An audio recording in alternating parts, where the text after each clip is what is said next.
Hello guys, welcome to my channel once again.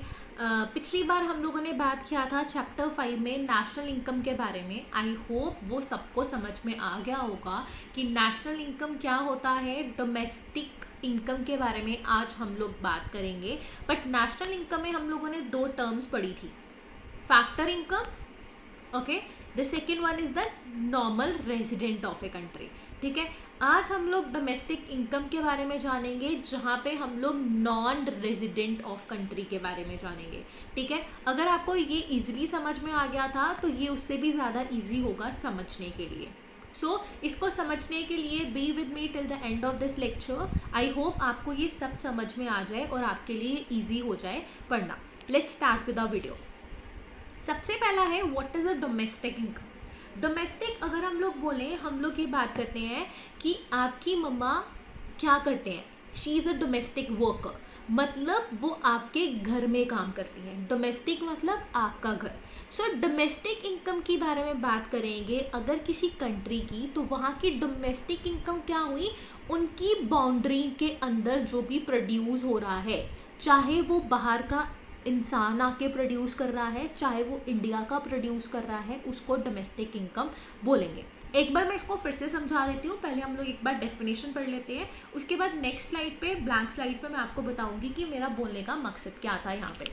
What is the main motive of saying कि जो domestic territory में domestic income is the sum total of factor income. इसमें भी हम लोग factor income ही लेते हैं, but difference कहाँ आएगा, generated with in the domestic territory of a country. पिछली बार हम लोगों ने बात की थी factor income earn by the normal resident of a country, चाहे वो इंडिया में प्रोड्यूस करे, चाहे वो फॉरेन कंट्री में प्रोड्यूस करे, बट वो इंडिया का नेशनल होना चाहिए, नेशनैलिटी उसके पास इंडियन होनी चाहिए, मतलब वो इंडिया का सिटीजन होना चाहिए। बट यहाँ पे हम लोग बात कर रहे हैं नो मैटर हु जनरेटेड, हमें फ़र्क नहीं पड़ता कि वो इंडियन के सिटीज़न ने प्रोड्यूस की है या किसी और ने प्रोड्यूस की है, हमें मतलब है इनकम से।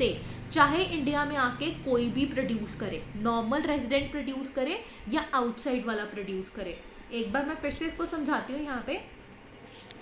डोमेस्टिक इनकम, डोमेस्टिक मतलब हमारा घर, और देश के लिए उसका घर क्या होगा, उसकी geographical boundary. For example this is a boundary, इस बाउंड्री के अंदर जो भी, दिस इज़ अ बाउंड्री, इस बाउंड्री के अंदर जो भी प्रोड्यूस करेगा, चाहे वो इंडिया का सिटीज़न हो, रेजिडेंट हो, या इंडिया का सिटीज़न जो हो वो ना हो, लेकिन इस बाउंड्री के अंदर जो भी वो प्रोड्यूस करेगा उसको हम लोग डोमेस्टिक इनकम बोलेंगे। हमने नेशनल इनकम में बात की थी वो सारी इनकम जो इंडिया के सिटीजन्स और इंडिया के रेजिडेंट, इंडिया के जिनके पास इंडियन नेशनैलिटी है, नेशनैलिटी वाले जो प्रोड्यूस करेंगे, चाहे वो इंडिया में करें चाहे वो फॉरेन में करें, वो नेशनल इनकम में आएगा। बट डोमेस्टिक इनकम में जो इंडिया की बाउंड्री, जोग्राफिकल बाउंड्री में प्रोड्यूस करेगा, उसी को हम लोग इनकम में लेंगे। हम लोग बाहर वालों का नहीं लेंगे, सिर्फ हमारे इंडिया के अंदर जिसने भी प्रोड्यूस किया, चाहे वो बाहर का बंदा आके प्रोड्यूस कर रहा है, चाहे वो इंडियन प्रोड्यूस कर रहा है, हमें उससे फ़र्क नहीं पड़ता, बट वो हमारी डोमेस्टिक इनकम में आएगा।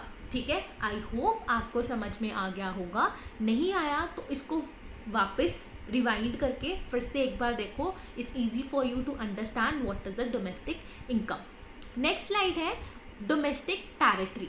Domestic territory is understood to mean political territory of a nation और इकोनॉमिक टेरिटरी।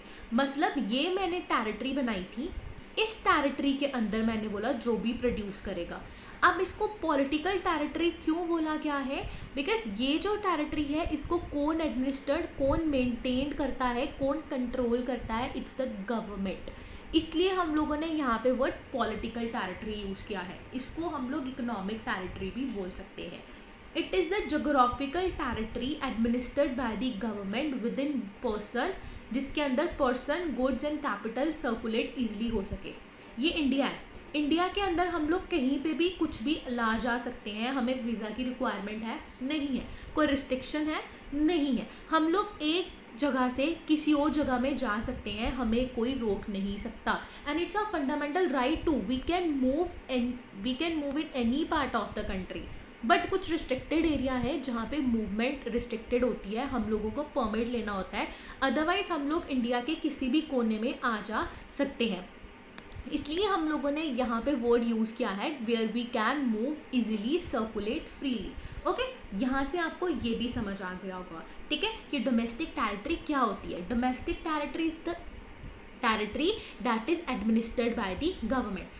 हमारे टाइम पे यहाँ बीजेपी गवर्नमेंट चल रही है। बीजेपी गवर्नमेंट सिर्फ इंडिया को कंट्रोल कर सकती है, इसकी आउटसाइड में चाइना को जाके कंट्रोल नहीं कर सकती, उनकी बाउंड्री को, ना पाकिस्तान को कंट्रोल कर सकती है, बिकॉज वो हमारी टेरिटरी नहीं है। हमारी टेरिटरी अगर ये लाइन है तो हम लोग इसी के अंदर जो चीज़ें होगी हम लोग उसी को मेनटेन कर पाएंगे। ओके, इसलिए हम लोगों ने यहाँ पॉलिटिकल टेरिटरी वर्ड यूज़ किया है।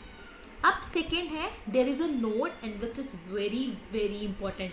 आप इसको बहुत ज़्यादा बार इंपॉर्टेंट भी लिख लोगे तो चलेगा, बिकॉज ये है ही बहुत ज़्यादा इंपॉर्टेंट वर्ड। यहाँ पे हम लोगों ने बात की है while defining the domestic territory focus is not to be a geographical area, ठीक है, where a person goods a capital enjoy the freedom of circulation. मैंने यहाँ पे बात किया कि हम लोग अपनी डोमेस्टिक टेरिटरी ये लेंगे जहाँ पे हम लोग इजीली मूव कर सकते हैं, बट यहाँ पे एक स्लाइट सा डिफरेंस है जो आपको समझना बहुत इंपॉर्टेंट है। अब आता है इंडियन एम्बेसी है कोई, वो फॉरेन में लोकेट करती है, बट उस एम्बेसी में हम लोग इजीली वर्क कर सकते हैं, इजीली मूव कर सकते हैं, हमारे पे कोई रिस्ट्रिक्शन नहीं है, बिकॉज वो हमारी एम्बेसी है जो कि बाहर लोकेटेड है। अगर कोई फॉरेन की एम्बेसी इंडिया में लोकेट है, हम लोग वहाँ पे जा नहीं सकते, हम लोगों को परमिशन लेनी पड़ेगी, बिकॉज वो हमारी एम्बेसी नहीं है, मतलब वहाँ पे हम इजीली सर्कुलेट नहीं कर सकते। The only difference that you need to understand is the Indian embassy is the part of domestic territory and foreign embassy वो हमारी domestic territory का part में नहीं आता है। बाकी जितना मैंने बोला वो easy to understand था, सिर्फ ये concept याद रखना। अगर पेपर में आ जाए Indian embassies are the part of domestic territory, yes these are the part of domestic territory even if they are operating in abroad. Okay, I hope आपको ये भी समझ में आ गया होगा। अब आप इजीली डिफ्रेंशिएट कर पाओगे कि नेशनल इनकम और डोमेस्टिक इनकम है क्या है। अगर कोई आपको क्वेश्चन भी पूछेगा, आई होप आप इजीली उसका आंसर दे पाओगे। Thank you, bye bye.